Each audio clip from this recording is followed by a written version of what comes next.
para em benefício da vossa fé confirmar-vos e exortar-vos, a fim de que ninguém se inquiete com estas tribulações.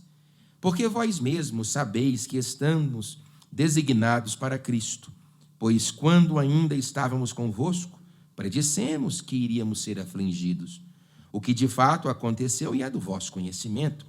Foi por isso que, já não me sendo possível continuar esperando, mandei indagar o estado da vossa fé, temendo que o tentador vos provasse e se tornasse inútil o nosso labor. Agora, porém, com regresso Timóteo, vindo do vosso meio, trazendo-nos boas notícias da vossa fé e do vosso amor, e ainda que de que sempre guardais a grata lembrança de nós, desejando muito ver-nos, como aliás também nós a vós outros, sim, irmãos, por isso fomos consolados acerca de vós, pela vossa fé, apesar de todas as nossas privações e tribulações, porque agora vivemos, se é que estáis firmados no Senhor. Pois que ações de graças podemos tributar a Deus no tocante a vós outros, por toda alegria com que nos regozijamos por vossa causa diante do nosso Deus, orando de noite e de dia com o máximo de empenho para vos ver pessoalmente e reparar a deficiência da vossa fé. Ora, o nosso mesmo Deus e Pai de Cristo Jesus, nosso Senhor, dirijam-nos o caminho até vós. E o Senhor vos faça crescer e aumentar o amor uns para com os outros, para com todos, como também nós para convosco, a fim de que seja o vosso coração confirmado em santidade, isento de culpa, na presença do nosso Pai, na vinda do nosso Senhor Jesus, com todos os seus santos. Nós temos aqui o capítulo 3 sendo aberto pelo apóstolo São Paulo, e ele possui pelo menos duas características preliminares, acerca das quais eu vou trazer de forma introdutória aos irmãos. Lembrando aos queridos que os primeiros dois capítulos são fundamentais, porque mostram de forma muito categórica como o trabalho de Deus chegou até a cidade de Tessalônica e como o apóstolo Paulo pôde, em 3 semanas, desenvolver o trabalho do Senhor entre os irmãos que estavam ali. Todos vocês sabem que esta região é conhecida geograficamente como a região greco-macedônica, e ela compreende algumas cidades acerca das quais já falei 3 vezes aqui, eu acredito que todos sabem de cor: Apolônia, Anfípolis, Tessalônica, Bereia e Filipos. Diz a palavra de Deus que o apóstolo Paulo sofreu grande represália na cidade de Filipos, posteriormente na cidade de Tessalônica e mais tarde em Bereia. De modo que eles saíram fugidos de lá, todos eles, aqueles que estavam com Paulo. Paulo, Timóteo, Silvano ou Silas cognominado Silvano, ou Silvano cognominado Silas. De modo que quando eles chegaram até Atenas, o apóstolo Paulo enviou Timóteo para que ele pudesse fazer uma confirmação de fé na cidade de Tessalônica. Eles foram expulsos da região e quando eles chegaram na Acaia, o apóstolo Paulo se propôs a fazer um levantamento de como ficou a igreja na cidade de Tessalônica quando eles foram expulsos de lá. O capítulo 3 é este resultado. Você tem 3 divisões básicas. Do versículo 1 até o versículo 5, você tem Paulo preparando para enviar Timóteo. Dos versículos de número 6 até o versículo 10, você tem Paulo recebendo notícias de Tessalônica na Acaia que foram trazidas por Timóteo. E nos versículos 11, 12 e 13, você tem uma gratidão tão profunda que quase se transforma em uma oração de Paulo em favor dos irmãos que estavam na cidade de Tessalônica. Mas lendo este capítulo, nós temos aqui 2 pontos que precisam ser observados antes de qualquer coisa.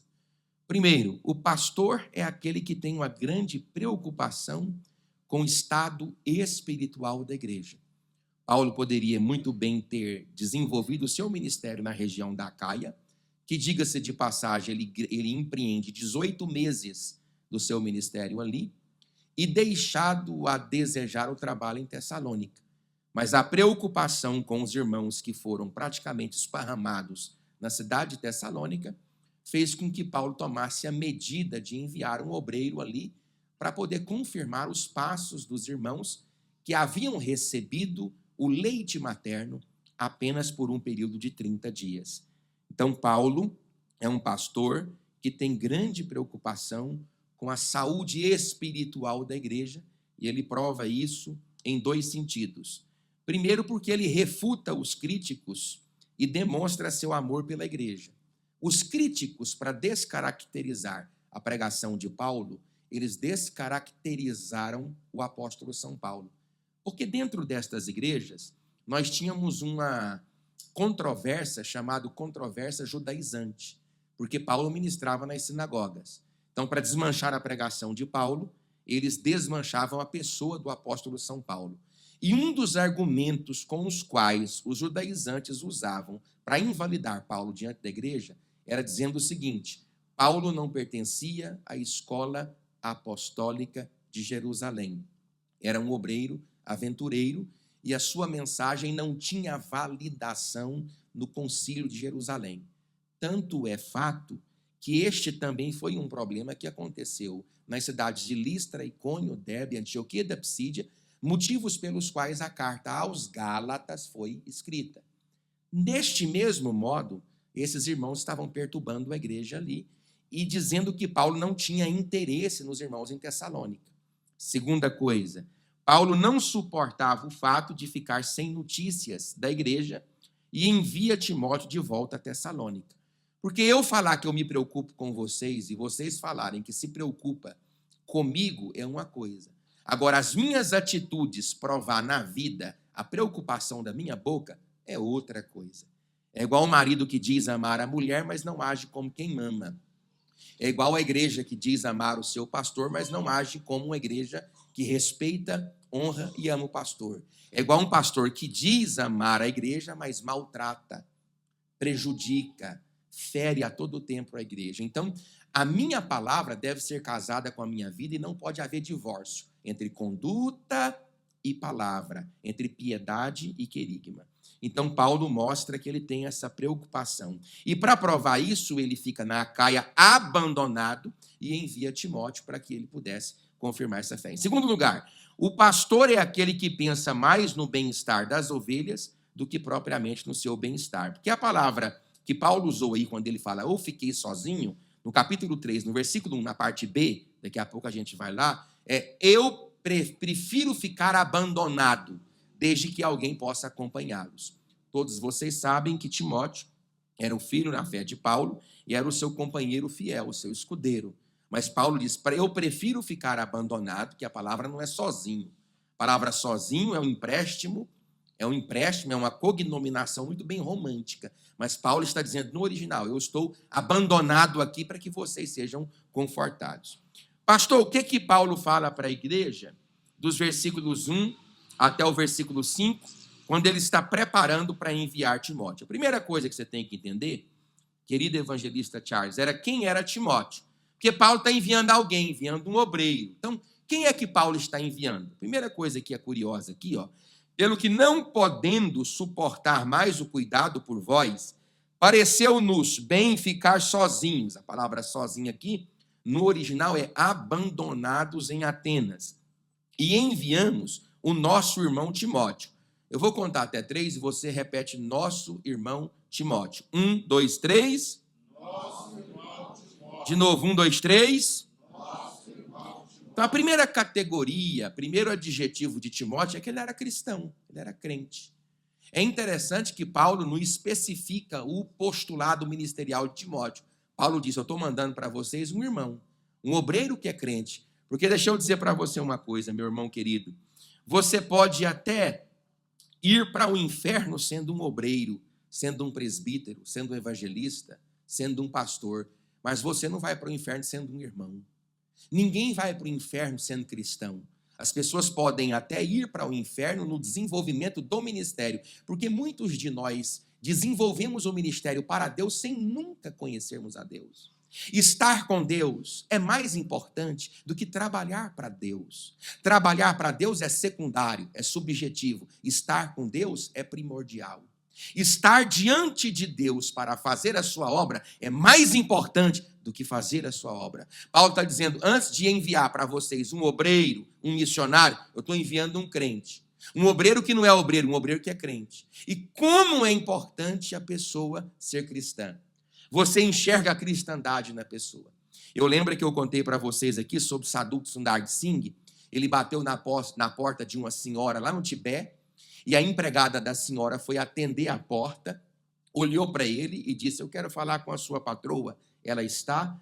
A menina voltou para falar com a senhora enquanto tomava um chá e lia a Bíblia, e a senhora perguntou para a funcionária, quem é que está batendo na porta? Aí a funcionária disse assim, pelo registro que eu escuto a senhora, ao ler este livro da capa preta, o homem que está lá fora é esse Jesus aí. De tanto que Sadhu Sundar Singh internalizava a palavra cristão. Aonde é que os irmãos foram chamados de cristãos? Em Antioquia da Síria.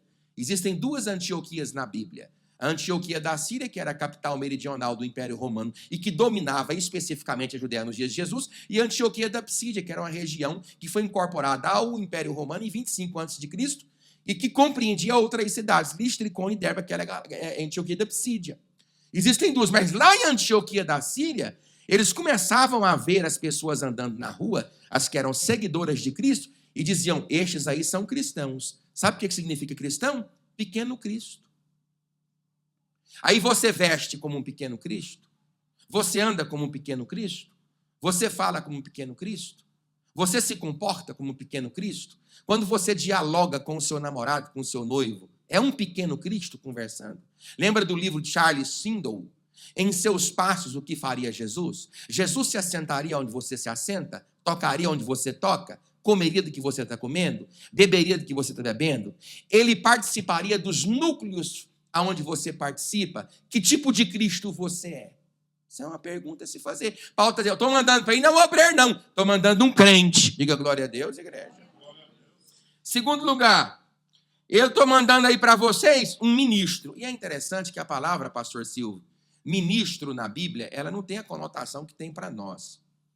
Porque a palavra ministro para nós transmite a ideia de um cargo de alta patente, concorda comigo? Mas ministro é rio piretes. Só que você tem outras palavras para servo na Bíblia. No hebraico, a palavra servo é oved, ou eved, ou oved. Alguns falam aved, porque no hebraico você não tem som vocálico. Você tem duas consoantes, Rain e Halef, que serve para A, E, I, O, U. Então, quem determina foneticamente o som da palavra é o contexto, não é a própria palavra.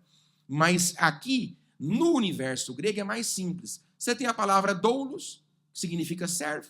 Você tem a palavra diáconos, aquele que se abaixa para servir. E você tem a palavra rilpiretes, que é escravo de galé. É o que tu é.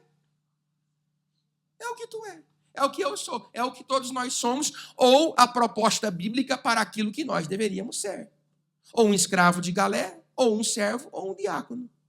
Ah, pastor, mas aqui tem homem grande, grande homem, servo grande, servo grande, servo grande, aqui, não pode. Ah, mas tem gente que tem estatura maior. Tem. Por isso que a Bíblia diz, aquele que quiser ser o maior, seja, repita comigo, seja, fala como o menor. Ele não é menor, ninguém é idiota. Concorda comigo, amados? Ninguém é estupidificante ao ponto de pensar que não tem diferença. Tem diferença. Agora, aqueles que são evidentemente proeminentes devem ser como os menores. Isso é o que a Bíblia propõe. Então, Paulo está dizendo assim, eu estou mandando para ir um crente, repita, um crente, e um servo, diga, um servo. Agora, por que se ele manda alguém para lá, cheio de pompa, de requinte, da palavra ministro, o que vai adiantar? Não vai adiantar nada. Então, repita comigo, Paulo enviou um crente, Paulo enviou um servo, um obreiro com mentalidade de servo. Irmão, está faltando na igreja obreiros com mentalidade de servo. A mentalidade de servo. Porque o que tem? Doulo, servo. Diácono, aquele que abaixa para servir. E a palavra diácono no português é de fato diáconos no grego. É que se abaixa para servir. E rilpiretes, que é o remador de galé. Obra de Deus é assim. É feita por quem sofre, para que as pessoas que nela estão possam só pegar a proa. Pastor, não aguento mais trabalhar para os outros não fazer nada. Mas é isso aí mesmo que tu vai fazer a vida toda. É trabalhar para os outros não fazer nada.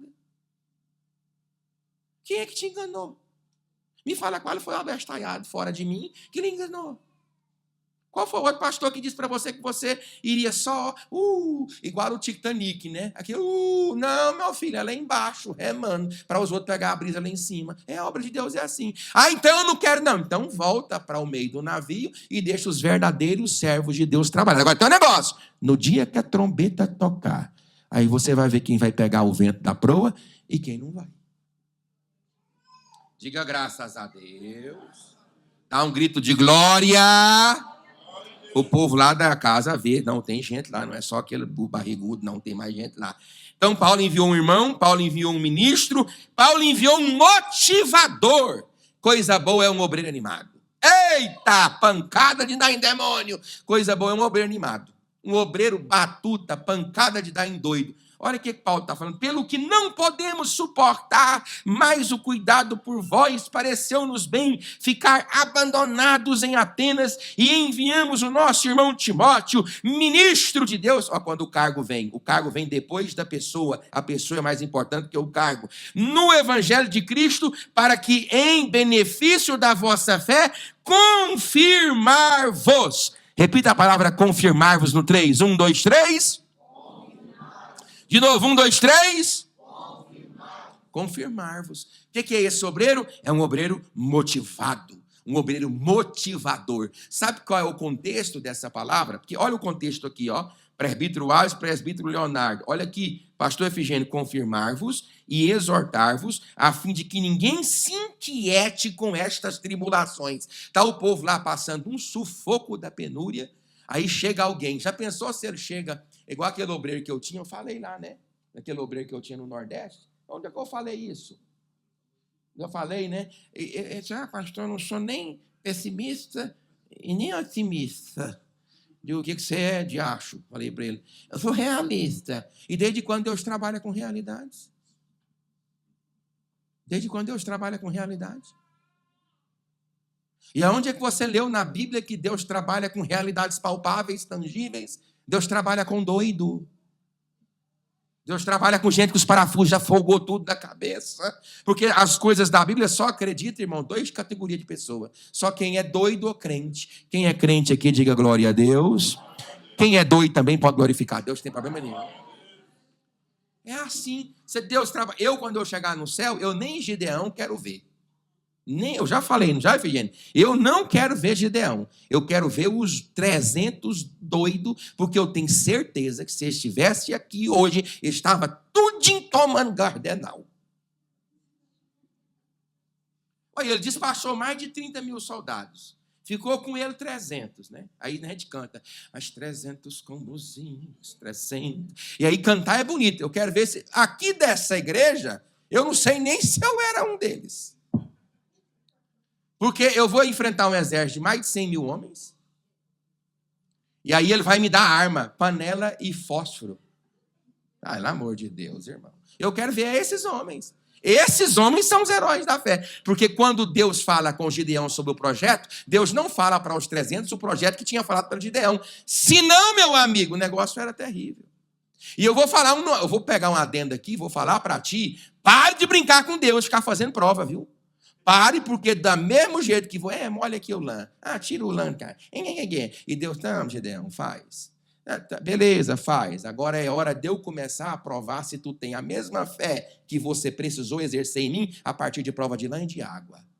Como é que é isso? Despacha todos os medrosos. Foi embora quase todo mundo. Ficou 10 mil. Agora vai lá beber água. Despacha mais um bocado. Sobrou só 300 doidos. Que eu tenho certeza que estava tomando gardenal se fosse aqui hoje, no CT. Aí, como é que é a estratégia, Gideão? Vamos tocar a buzina e a coisa vai acontecer. Tocar a buzina, acender fogo na cabaça, o que é isso, Gideão? Não foi o que ele mandou fazer. E aí a obra de Deus é feita na loucura daqueles que nem sabiam o que estava fazendo, porque Deus não trabalha com realidades palpáveis, Deus trabalha com quem tem fé. Você pode dizer glória a Deus? Vocês estão me ouvindo aí? O som está baixo aí? Está ouvindo aí, Mateus? Então tá bom. Então Paulo manda um obreiro motivador, porque Paulo está falando... Olha, irmão, pensa aí, Charles, se fosse tu lá, o Badeque de Paulo. Eu queria ser o Badeque de Paulo. Você não queria não, Cristiano, ser o Badeque de Paulo?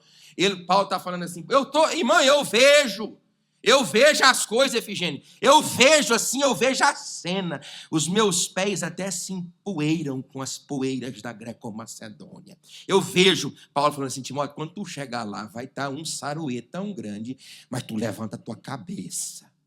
Tu não se dobra, tu não se dobra, não. Agora que eles falarem, tu levanta a cabeça, não se mostre perdido, perplexo, tu tá indo lá para encorajar aquele povo, para aquele povo aguentar o pau da barraca, porque no fim de todas as coisas, Deus vai dar o galardão para aquele que verdadeiramente crê no seu santo nome. Você pode dizer glória a Deus? Fala para esse irmão aí, irmão, não desanima não. Tem um obreiro que é mais desanimado do que tudo, irmão. Você olha para a cara dele, você já morre, porque ele está desanimado, ele parece que ele perdeu o vigor, perdeu a força, não, Deus está dizendo para você, levante a tua cabeça nessa noite, ele tem poder de reverter este quadro e mudar a história. Quantos creem nisso? Levante a mão e diga glória a Deus. Então o que Timóteo vai fazer lá? Fundamentar a fé. Aqui no versículo 2, em benefício da vossa fé. Inclusive, a palavra fé aqui, pastor Efigênio, irmão Rogério, é citada 5 vezes aqui até o versículo 10. Vossa fé, vossa fé, vossa fé, vossa fé. Primeira coisa que Timóteo vai fazer é fundamentar a fé. Ele vai aí para fazer o benefício por vossa fé. O que é fé? Fé é a certeza que vai acontecer amanhã aquilo que na sua cabeça é como se tivesse acontecido ontem. É a certeza que vai acontecer hoje como se tivesse acontecido ontem. Isso é fé. Não aconteceu, você não está vendo, você não vai ver, não existe. Fé é abstrata, mas você crê. Isso é fé. Paulo está dizendo, eu vou enviar alguém aí para fundamentar para o benefício da vossa fé. Vai trabalhar na credulidade da igreja. Já pensou se ele é um obreiro desanimado? Um ministro desanimado, como é que ele vai trabalhar a fé das pessoas? Ele não consegue? Porque, irmão, toda vez que a Bíblia fala fé, o caminho é complicado. Que é isso? O caminho é complicado. Quando o povo fala assim, far-te-ei uma grande nação. Você já leu as exigências que o Senhor Deus faz a Abraão para que ele cumpra o processo e alcance o resultado? São muitas, pelo menos 5. Abraão saiu de Ur dos Caldeus, a região de Naor, em Padã-Arã, de Naor, Padã-Arã até Canaã, de Canaã ao Egito, do Egito a Canaã. Lá em Canaã, ele peregrinou nos carvalhais de Manre, Gerar, Sur, Cardes, Betel, Verseva. E ele caminhou para todo aquele lugar para 25 anos depois que Deus deu a promessa, Deus cumpriu ela. E quando Deus cumpriu a promessa, dado 25 anos para Abraão, ele já servia ao Senhor desde o seu 14º ano de vida. Ele já serviu o Senhor. Ele serviu ao Senhor do 14º ano de vida até o ano 75, quando houve o seu chamamento. E quando Deus chamou Abraão, Deus deu a promessa. Só que ele só cumpriu 25 anos depois. Aí tu não aguenta passar nada, que tu quer desanimar. Então Paulo está dizendo assim, Timóteo, vai lá, porque eu fiquei lá só 3 semanas. Eu não sei como é que está aquele povo, mas tu vai na ousadia, no poder, na graça e fundamente a fé daqueles irmãos para que o meu nome seja glorificado através da vida deles. Segunda coisa, confirmar-vos por meio da exortação. Está aqui, confirmar-vos e exortar-vos. Repita comigo, irmãos. Toda igreja, fala alto, precisa ser exortada. Tem que ter exortação na igreja. Tem que, de vez em quando, você tem que dar uma cutucada na ovelha. E às vezes, olha para cá, eu vou falar, hein? Às vezes, as cutucadas que Deus dá para você a partir da vida, porque a vida te cutuca, a vida te golpeia. Às vezes, a vida te cutuca como sendo cutucar de Deus, porque você não escuta o que Deus está falando na palavra. Aí, como você não escuta o que Ele fala na palavra, em amor, tu vai escutar o que Ele fala contigo através da vida, na dor. Então, Paulo está dizendo assim, tu vai lá, Timóteo, e se tu vê alguém te tumbiar, tu exorte. Tu pegue na mão do povo e fala, vamos andar para frente, porque Deus vai dar vitória para a igreja. Você pode dizer glória a Deus? Terceiro lugar, o que Timóteo foi fazer lá? Mostrar que a natureza das provas e possibilidades. Olha o que Paulo fala, ó. Que ninguém se inquiete com estas tribulações. Versículo 3. Que ninguém se inquiete com estas tribulações. Vamos repetir isso, porque essa frase é importante. 1, 2, 3. Decorar, né? Vamos de novo. 1, 2, 3. 3 verdades você precisa aprender sobre as tribulações da nossa vida. Quantas verdades, irmãos? A primeira, as tribulações fazem parte da agenda de Deus para o seu servo. Essa é a primeira verdade. Que isso, pastor? Primeira verdade. Deus não deixa que cristãos sobrevivam um cristianismo vazio, sem tribulações. Tribulações fazem parte da nossa agenda. Não pense você que quando Deus permite uma prova, a prova permitida por Deus é para te matar. Não é. Deus é aquele, irmão, que a gente escuta isso demais na rua. A avó fala, a mãe fala. Aquilo que não te mata, engorda, fortalece. Faz parte, provas faz parte. O que acontece? A igreja primitiva, ela aprendeu a conviver com as provas. A igreja moderna não consegue suportar provas. Você já viu que nós vivemos uma época tão fragilizada, emocionalmente falando, que tudo as pessoas sentem. Eu fico confrontado. Eu não aguento mais. Por que você não aguenta? Você precisa se ressignificar. As provas, as tribulações fazem parte da agenda de Deus. Segunda verdade, as tribulações trazem uma inquietação à igreja. E outra coisa, já pensou se você sofresse as tribulações que sofreram os nossos irmãos do primeiro século da era cristã, quando houveram pelo menos 10 grandes perseguições? Lembra da perseguição de Décio, entre os anos 250 a 252? Onde Décio se propôs a varrer o cristianismo da história da humanidade? Lembra da época de Cipriano? Lembra da época de Novaciano?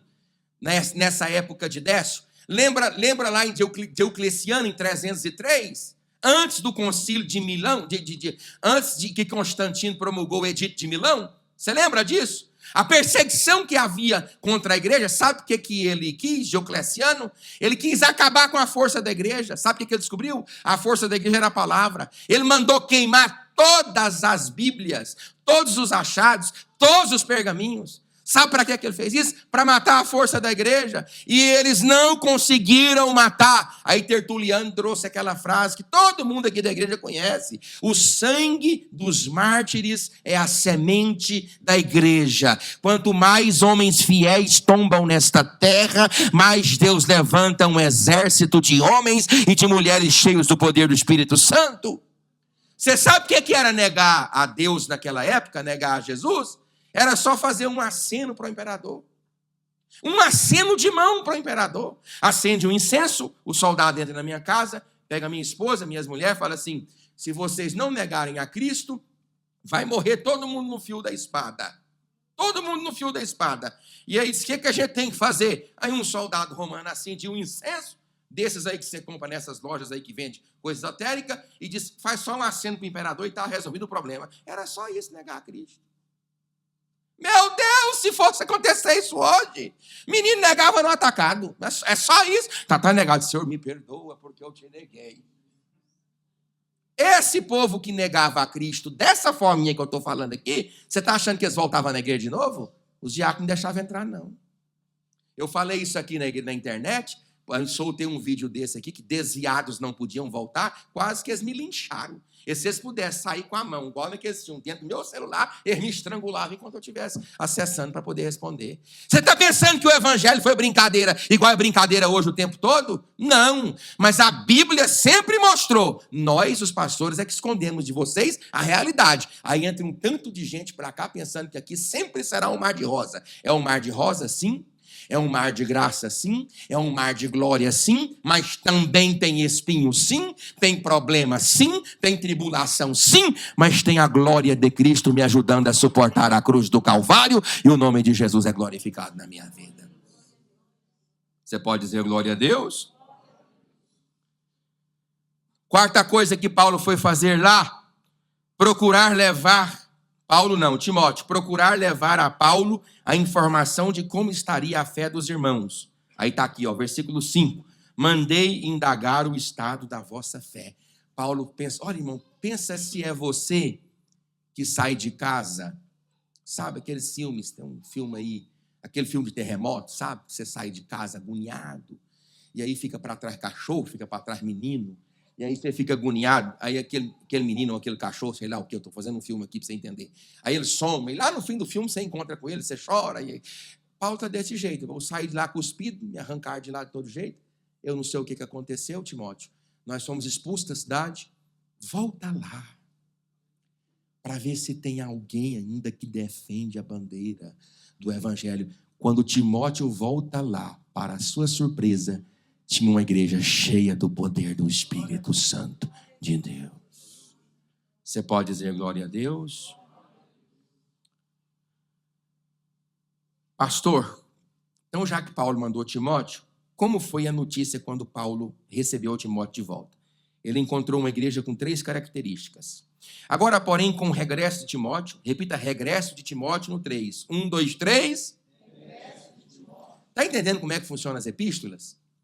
Ele manda Timóteo, versículos 1 ao 5. Ele recebe Timóteo, versículos 6 ao 10. Ele agradece pelo relatório trazido, versículo 10, 11, 12 e 13. Você tem que é fácil ler a Bíblia. Meu Deus, por que o povo não entende? É tão claro como a luz do dia. Aí ele está falando assim, agora com a chegada de Timóteo, vindo do vosso meio, repita, vosso meio. Fala alto, vosso meio. Trazendo-nos boas notícias da vossa fé. Coisa boa isso aqui em Monte Charles, porque na igreja de Corinto, a notícia que Paulo recebe em Éfeso já não é boa. Lembra? Estou informado, ó irmãos, acerca de vós, que haveis divisão entre vós. Quando um dizeis, eu sou de Paulo, o outro eu de Apolo, e o outro de Cristo, e outro eu de Cefas.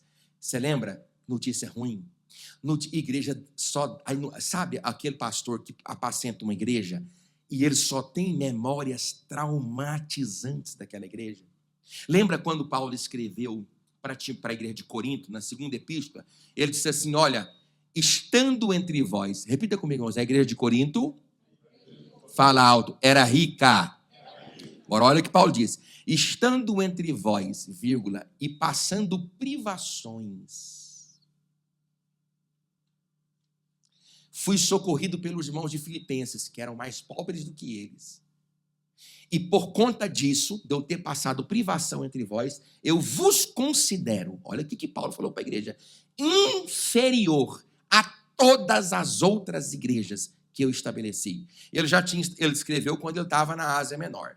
Então, Sunta, pega aí, rapaz, pega a lapada. Ele tinha estabelecido igreja. Vamos começar na primeira expedição missionária, entre os anos 47 e 48. Ele sai de Cesareia de Filipos, passa em Jope, uma conexão portuária em Salamina, vai para Pergue, Pafos na Panfilha, Atália, Listra, Icônio, Derbe, Antioquia da Psídia. Você contou? Segunda expedição missionária, entre os anos 51 e 52. Ele contorna a região da Cilícia, vai para Listra, Icônio, Derbe, Antioquia da Psídia, Anatólia, Entrode, faz a conexão portuária, Anfípolis, Apolônia, Tessalônica, Bereia, Filipos, vai para Acaia, Atenas e Corinto.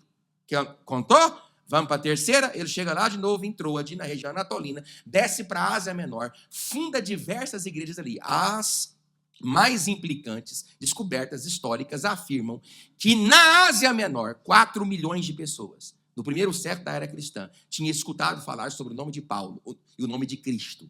Tanto é que em Atos dos Apóstolos, capítulo 18, o concílio governamental da cidade de Éfeso, com capacidade para 500 mil habitantes, tinham reunido para tentar matar Paulo.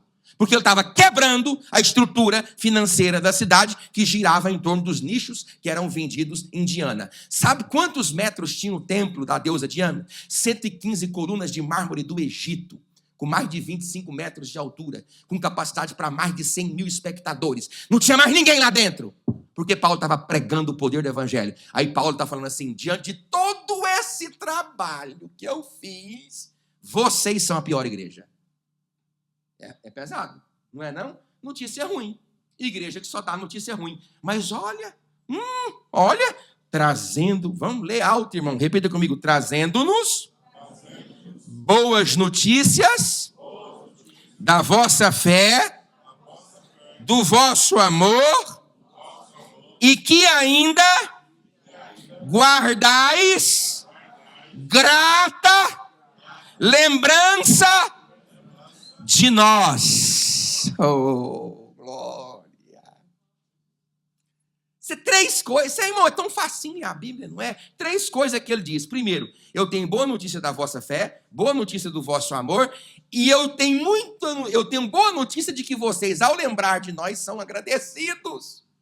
Oh, igreja, pancada de dar em demônio, lapada para todo lado, e demônio voa com asa para todo lado. Por quê? Uma igreja cheia do poder do Espírito Santo. Então, a primeira característica, amados, uma igreja feliz diante de Deus e de seu fundador. Povo animado, vibrante. E não era animado porque a porta se abriu, não. Que alguém contou testemunho, ganhei uma casa zero, ganhei um carro zero, Deus me deu um dente de ouro. Não, não era animado, não. Era animado debaixo de peia. Animado debaixo de prova. Animados debaixo de espancamentos. O próprio Jasson foi obrigado a assinar um termo de expulsão dos apóstolos. Eles foram varridos. É uma igreja que está animada a despeito das adversidades. Aí eu te pergunto, o que motiva a sua fé? O que motiva o seu amor? O que motiva a sua espiritualidade? É as benesses que Deus te dá ou é as provas que Ele lhe permite passar? Segunda verdade dessa igreja, uma igreja feliz diante das lutas. Vamos repetir esse no 3. 1, 2, 3. Uma igreja feliz. Ó. Lembra quando Pedro escreveu? Irmãos, tenha por motivo de grande contento o estardes passando por diversas provações. Irmãos, eu quero contar, eu vou para mais de quase 25 anos pastoreando igreja. Eu nunca vi alguém falar, pastor, eu quero contar um testemunho na igreja. Por quê, irmã? Porque eu estou passando por muitas provações, eu estou demasiadamente alegre. Nunca ouvi na minha vida. Nunca ouvi aqui. Nunca. Estou 25 anos. Eu já vi, eu quero testemunho. Deus abriu uma porta com um emprego. Eu quero um testemunho porque Ele me deu um carro. Eu financei minha casa. Deus me deu uma cura. Agora, a pessoa se levantar, como Pedro falou, tendes por motivo de grande contentamento o estardes passando por diversas provações. Eu nunca vi na minha vida. Mas está aqui, uma igreja feliz diante das provas. Você é feliz com Jesus, irmão? Diga glória a Deus. Se as portas se fecharem, você permanece feliz com Jesus? Meu Deus. Se tudo se apagar, você permanece feliz com Jesus? É difícil. Então, qual é a nossa expectação? Que nós consigamos reproduzir na vida esse belo discurso da nossa boca. Porque o discurso é bonito, a vivência que é difícil. Então, você tem aqui, apesar de todas as nossas privações e tribulação. Terceiro lugar, uma igreja feliz por estar firme em Jesus Cristo. Você pode dizer glória a Deus? Paulo disse aqui, vivemos, se é que estáis firmados no Senhor. O contexto transmite a ideia que essa igreja, a despeito de todo esse problema, era firmado em Cristo. Porque, irmãos, quando Cristo... Leia o livro de Doidotes, no século XVIII. O nome do livro é O Pregador, Sua Vida e Sua Obra. Sabe o que ele diz? Que a porta verdadeira para o ministério é quando todas as portas estão abertas, mas você só enxerga do ministério. Nós temos uma outra fala, não é? Irmão, fechou tudo para mim, só viu o ministério. Não. Ministério mesmo é quando tudo está aberto, mas você só enxerga a porta do ministério. Tudo está aberto para você, mas você quer pagar o preço para fazer essa obra de Deus. Você pode dizer glória a Deus? Em último lugar, para encerrarmos, a oração e gratidão de Paulo pelo obreiro enviado e pelo relatório recebido. Ora, o nosso mesmo Deus e Pai e Jesus Cristo, nosso Senhor, dirijam-nos o caminho até vós. Paulo, presta atenção nisso aqui. Paulo retornou nessa cidade, tá? Na terceira expedição missionária. Porque quando Paulo escreveu a carta aos Romanos, ele estava em Corinto. A não ser que ele tivesse feito uma conexão portuária por Mileto, Dodges e Cós, é provável que ele tenha passado pela cidade de Tessalônica fazendo uma conexão portuária por Troade, que era uma região anatolina, próximo de Antioquia da Psídia. Então, nós temos indícios de que Paulo retorna à cidade de Tessalônica numa outra ocasião. Aí Paulo ora aqui antes, eu estou orando para que eu seja dirigido o caminho até vós. Ele faz algumas orações. Essa é a primeira. Eu quero estar convosco. Eu quero acrescentar a vossa fé ainda. Segunda oração. E o Senhor vos faça, repita comigo, irmão, bem alto, crescer e aumentar no amor uns para com os outros. Eita! Isso aqui sabe quando que acontece? Quando tem esse irmão enjoado aí que está do seu lado, que ninguém aguenta ele. Ninguém aguenta ele. Porque tem gente, irmão, que a gente só aguenta por causa do amor de Cristo. Tem gente que a gente só suporta por causa do amor de Cristo Jesus, o nosso Senhor. Você pode dizer glória a Deus? É igual casamento, irmão. O casamento, qualquer casamento, só funciona se você amar a sua mulher com os 4 amores. Os 3 amores é fácil, porque o amor eros, você tem a mulher como um amante. Diga graças a Deus, igreja. O amor filos, você tem a mulher como amiga. Diga graças a Deus, irmão. É porque uma mulher que não é amiga, o pobre do coitado não precisa nem de inimigo. Está arruinado. A mulher que não é amiga do marido, ele não precisa nem do diabo perturbar a vida dele. Porque a própria Bíblia diz que é melhor morar num canto de águas furtadas do que dentro de uma casa com uma mulher rixosa. Uma goteira na cabeça do marido o tempo todo. Sabe, que vai desde o varal, que precisa ser espichado, até as enjoeiras mais corriqueiras que se possa ter na mente extravagante de uma mulher abençoada. Então, a mulher tem que ser amiga. Diga graças a Deus, irmãos. A mulher tem que ser mãe. A mulher tem que ser mãe. Mulher é a mãe do caba. Também, não tem problema. Estorgenes, que é um amor familiar. Eu amo a minha mulher como amante, glória. Eu amo a minha mulher como amiga, eu amo a minha mulher como mãe. Diga graças a Deus, igreja. Hoje ela ligou para mim, que as minhas calças tudo cingida. E eu não tenho vergonha de falar essas coisas, não. Pode ficar sossegadinho, vem aí que eu não tenho vergonha, não. Aí ela, bem, você tá com que calça? É preocupação de mãe, não é assim, Wallace? Ela ligou para mim, bem, você foi para a igreja, nem me falou? Eu falei, não, vim antes, para mim orar um pouco e ler a Bíblia. Ela disse, você foi com que calça? Preocupação de mãe. A mulher tem que ser a mãe também. Diga glória a Deus, igreja. Mas tem hora que você tem que amar a mulher com amor ágape. Porque você olha para o que ela faz contigo e você fala, não é possível. Não tem condição, Senhor. Eu não suporto, Senhor. Ele fala, suporta. Senhor, não dá mais, Senhor. Dá. Senhor, eu não estou aguentando, Senhor, esta tribulação. Dá. Vai nesta tua fé, meu servo. É o amor ágape. Diga glória a Deus, igreja. Que a mulher te atezeneia o tempo todo e aí te perturba. Eu sei que aqui não tem nenhuma mulher assim. Mas a mulher, irmão, ela pega lá do passado, ela pega as coisas assim, lá de 1754, aí ela liga a sua atitude, a atitude de um conhecido dela, que é conhecido da outra amiga, que falou para ela, e aí você pensa, meu Deus, aí você fica no meio daquele turbilhão de coisa, ela te faz 4 perguntas, você não processou nem a primeira, ela emenda uma quinta, aí você se cala, ela fala, você não fala nada, aí quando você fala, ela fala assim, você não pode falar essas coisas para mim, então você não entende aquele negócio. Aí Jesus fala assim, ama meu servo. É assim. Diga glória a Deus, igreja. Tem hora que eu olho para essa mulher minha, eu falo assim, Senhor, tu tens me dado a graça. Oh, aleluia! Agora, é claro que ela também precisa, diga glória a Deus, igreja, porque tem uns homens mais ruins que cante de cerca. Aí. Tem uns homens que os bichos é bruto. Aí é dos dois lados, irmão. Não tem jeito. Então você tem que olhar para esse homem seu do mesmo jeito, irmã. Você está ouvindo? Diga glória a Deus. E vocês, mulheres, não usam comigo, não. Porque na última reunião com os casais, eu só taquei a lapada nos homens. Não foi?